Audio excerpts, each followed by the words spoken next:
Hello and welcome back to the channel. Oops, sorry, I should put myself in the full screen. Hello and welcome back to the channel. If you're new here and you don't know me, my name is Simon Goode. I'm a professional mediator and I do training and coaching around conflict resolution skills. And I set up this YouTube channel to provide free resources and tools for people probably like yourself to develop additional tools and options for dealing with conflict, particularly in workplaces, but also thinking about some conflict situations outside of work. However, today we're looking at a situation in a marketing firm. So I'm going to explain what's happened in this particular workplace conflict situation and then talk about some of the different options that I would consider in terms of possible responses. Now, you might have obviously a different style to me, a different personality, and you're working in a different context. But hopefully seeing the way that I approach conflict, especially from someone as a mediator with specialist training in conflict, the way that I think about these issues, I think that can be then transposed into other kinds of situations that you might come across, different conflicts that you're managing, for example. And here, I suppose the overall theme is it's written from a person called Alex, and Alex is a team leader and he's dealing with conflict between two staff. So obviously, if you're a small business owner or a different manager or some other kind of role that you're in, a volunteer manager, and you've got conflict between two of the people that you're managing, the kinds of approaches that I'll talk about might be useful for your context as well. So what I'm going to do is give you an overview, then we'll do some analysis and then discuss some options.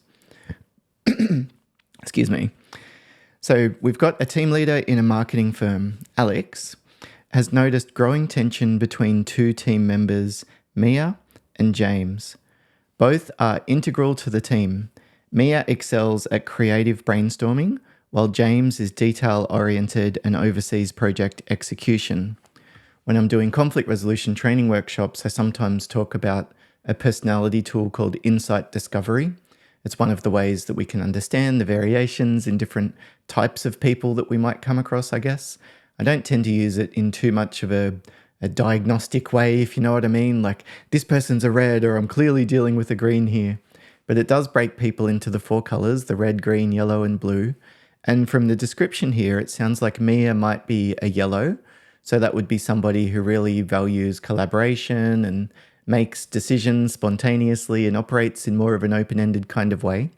Whereas James might be what you would consider a blue, a detail-focused, data-oriented, wants to think things through, wants to make sure that things are done correctly, etc. So that might be some of the initial source of, there's potential for conflict even from the word go here. The friction began during a campaign development meeting when James criticized one of Mia's ideas for being impractical. So that's an interesting word there, isn't it? Impractical. If you hear someone saying that is impractical, does it sound like an objective thing or a subjective thing? Does it sound like something that you could measure and make a decision about that's impractical? Or is it more like the costs are too high, so it's a subjective decision? It would take too much work, it's too much hassle, it's too much effort. Or maybe it's about the risk. There are too many potential ways that this could go wrong. That might be what he means by impractical. But of course, impractical is one of those things that we've all got a slightly different definition of, and we don't want to make the mistake of assuming that everybody else thinks the way that we do when they're actually working from a very different interpretation of the same situation. So that would probably be some opportunity there for clarification. When you say impractical, what is it that stands out to you as the potential issues that might come up if we do go down this path? Now, it might be that he's wrong. He doesn't actually have any specific problems, and so he's not going to be able to tell you what the actual issue is. That's fine. That's probably a better way for him to realize that he's wrong than you throwing it in his face and saying, what you need to understand is this, or I understand that, but, all of these typical ways that you often see people try to do empathy, but unfortunately, I think they sometimes end up doing something very different. So Mia retorted that James stifles creativity. It's this old battle between openness and, flowing type of approach versus structure and rigidity and knowing what to expect. And both of them obviously have different pros and cons, and they might be better suited for different situations, and different individuals would resonate with different aspects of that too. Over time, their interactions have grown increasingly strained, impacting on the team's overall morale. And again, this would be something in real life that I would be a little bit curious to know what's going on here. Like if I was called in as a mediator, I'd say to Alex, Like when you say impacting on staff morale, what are you talking about? Like what I'm asking is, what are the behaviors that you're noticing and what's the change there? And what else might be going on within the team and how is that contributing to this as well? And therefore, what's the cumulative build up and the cumulative impact of all of these different aspects that you're managing as the team leader and that are impacting on the team? It's like they're buffeted about by storms in all different directions. So obviously this one issue has probably impacted on team morale, but that would only be one of the things that's going on in terms of team morale. So what else is happening? I think sometimes when there's a bit of conflict that comes up, it's almost like it reveals the weaknesses. It goes through the cracks first. So things were already a little bit strained, for example, between a couple of other people. And the fact that Mia and James are in conflict might mean that they take the opportunity to choose sides and then it becomes bigger than Ben-Hur. But it's not like everything was fully amazing and then it went to fully terrible. It was more like this has exacerbated some of the pre-existing issues that were there. So I wonder what Alex's take is around all of that. Like how much of this is new, how much of this is to do with this conflict in particular, because that'll help him to start to develop options about what he can do, even in the short term, even until he's figured out what the heck to do with Mia and James. Like, I just got no idea right now. But in the meantime, I want to make sure that we're meeting frequently with the team, distributing tasks within the team in more of a structured way, because I don't want there to be room for ambiguity. I might be a little bit closer to the pulse in terms of monitoring deadlines and that kind of stuff. Like it would be case by case, but it might be that Alex has other options that he could consider in the meantime. So let's have a look at then the conflict. So Mia feels that James is overly critical and dismissive of her input, which she believes undermines her confidence and creativity. It's interesting, the language there. She believes that this undermines her confidence and creativity. Does it? Well, she believes it does. I didn't do it. Are you saying that I caused this? It's a really interesting one when we try to attribute our feelings onto the behavior of someone else. You made me feel like this. I think essentially they didn't. There are cues that lead us to feel particular ways and triggers that might set us off and patterns that we can't tolerate or that, affect us in some way. But ultimately those emotional impact, that's a subjective element. Like the objective stuff would be just my heart rate increased a little bit or something like that. But my brain interprets that as anger or fear or embarrassment or shock or whatever else might be happening based on the context, based on the other contextual information that I've got access to at the time. So on the other hand, James feels that Mia's ideas lack feasibility, creating unnecessary work for him to bring them in line with the campaign's budget and timeline. So there's two, now we're starting to talk about the objective kind of elements here, finally, so to speak. This is the elements that would be like data conflict. Whereas this stuff, like it undermines my creativity and confidence, that's more like what we would probably call values conflict. You shouldn't do that. That's not what a supportive team leader should do. That's not the level of accountability that I should have to give. You're a micromanager. Like these are value kind of stuff. Whereas this is the fourth time that you've missed a deadline. That's a data kind of conflict.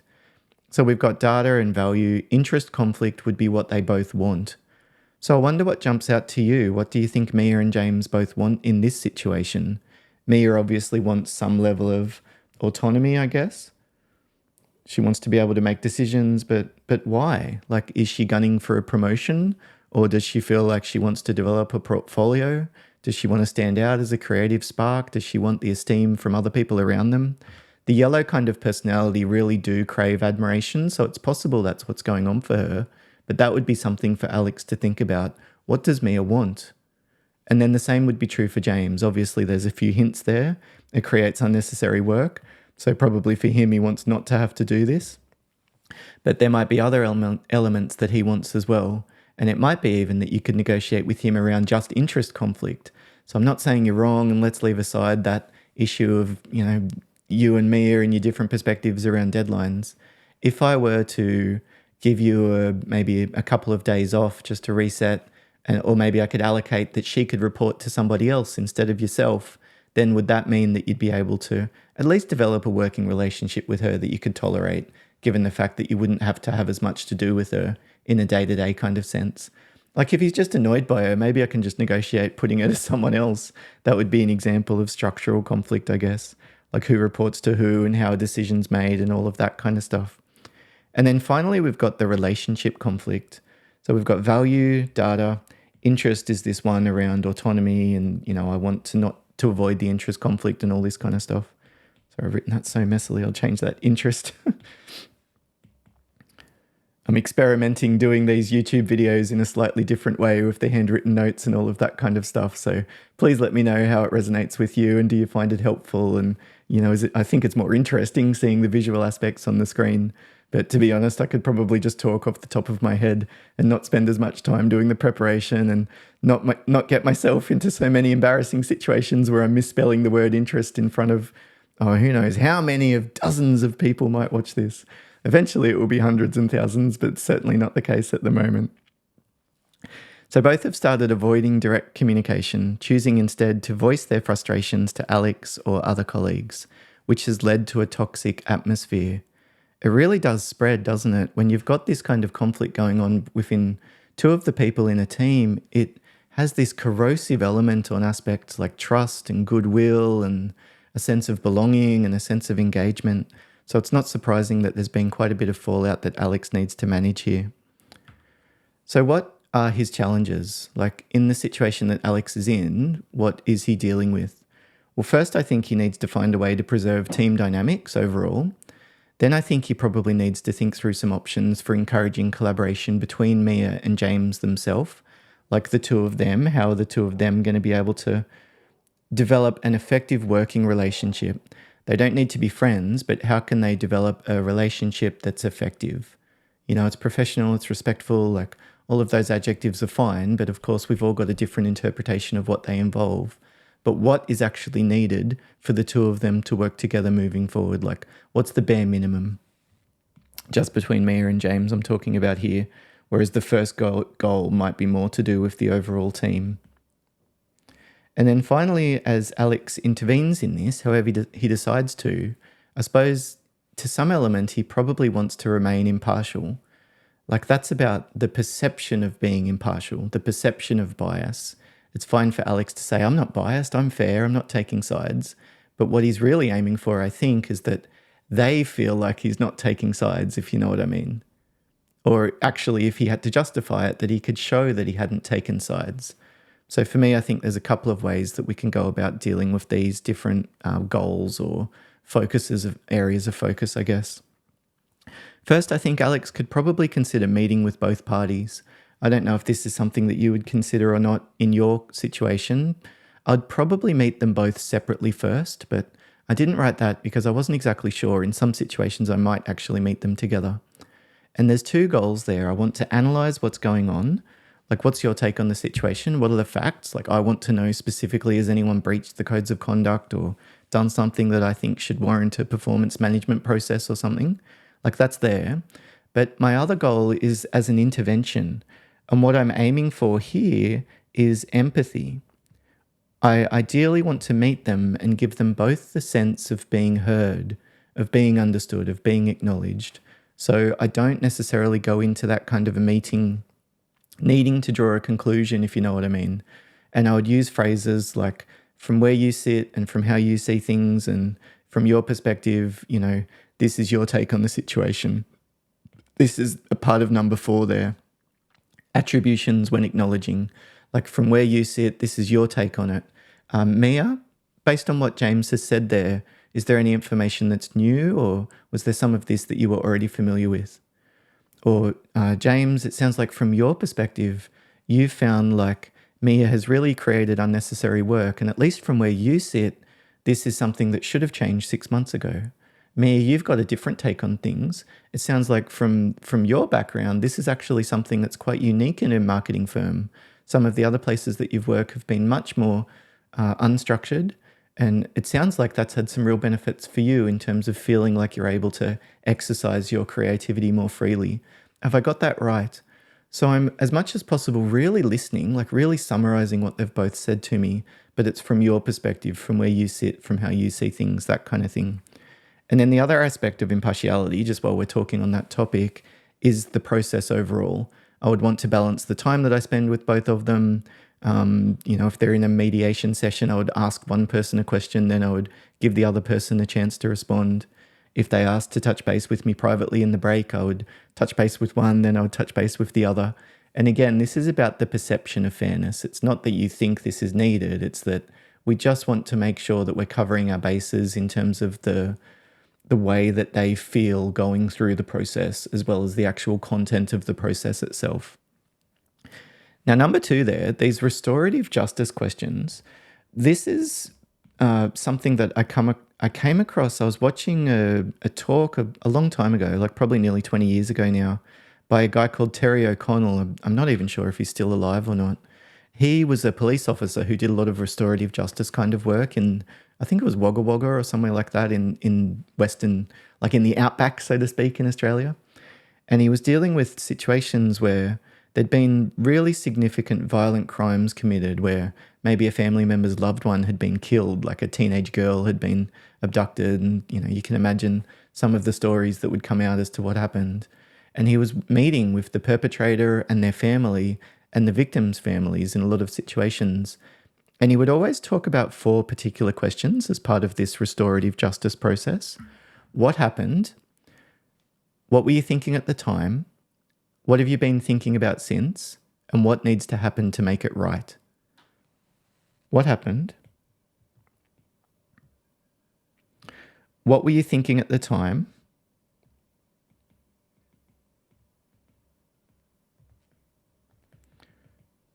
What have you been thinking about since? And what needs to happen to make it right? What happened? What have you been thinking at the time? What have you been thinking about since? What needs to happen to make it right? Like for me, I even write down little, very brief notes on the top of my notepad sometimes to remind myself to ask those kind of questions. And you'd notice it's not feeling. How are you feeling? How did you feel when that happened? How are you feeling now dealing with Jim?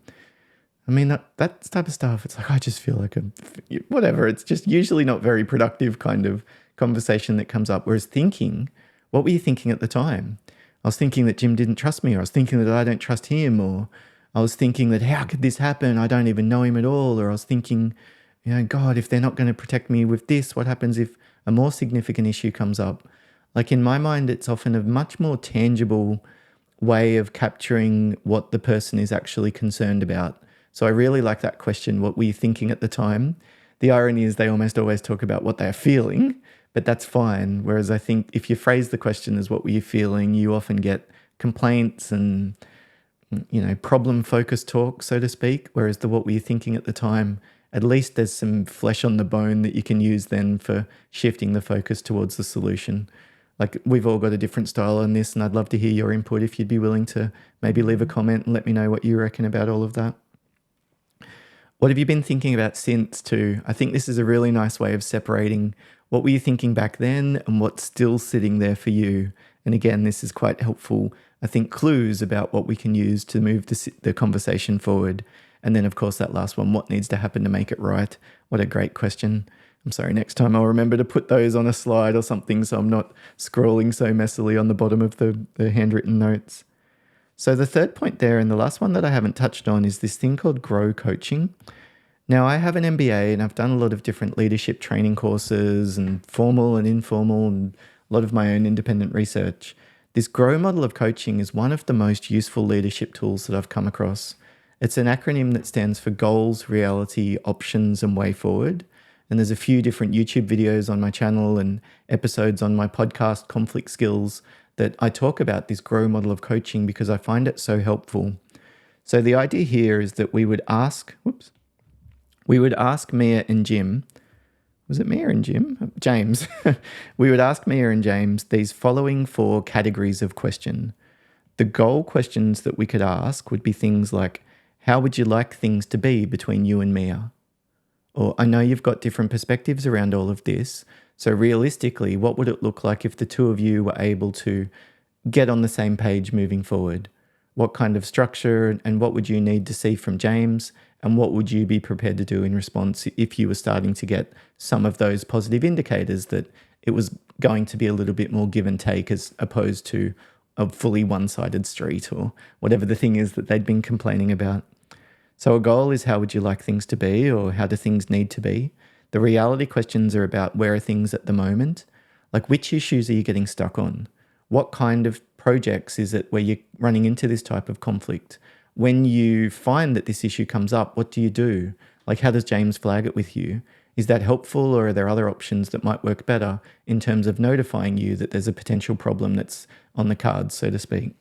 So goal reality. The third kind of question that we would ask is about options. What can you do? What have you considered? What have you done in previous situations? What advice have you been given? Who do you know who's good at dealing with these situations? What would they do? What advice would you give to someone in a similar kind of position? And then the final step is about way forward, or what will you do? This is about, like, let's think about a plan. And the more specific the person is about the steps that they're going to take, the much more likely that they are to actually follow it. So I don't want them to say, yeah, thanks very much, Simon. I'll go and talk to Mia about it. Appreciate your time. I would ask them, no worries. What's the best way to set up that up? When are you going to do that? Can you just let me know once that's done? Something like that.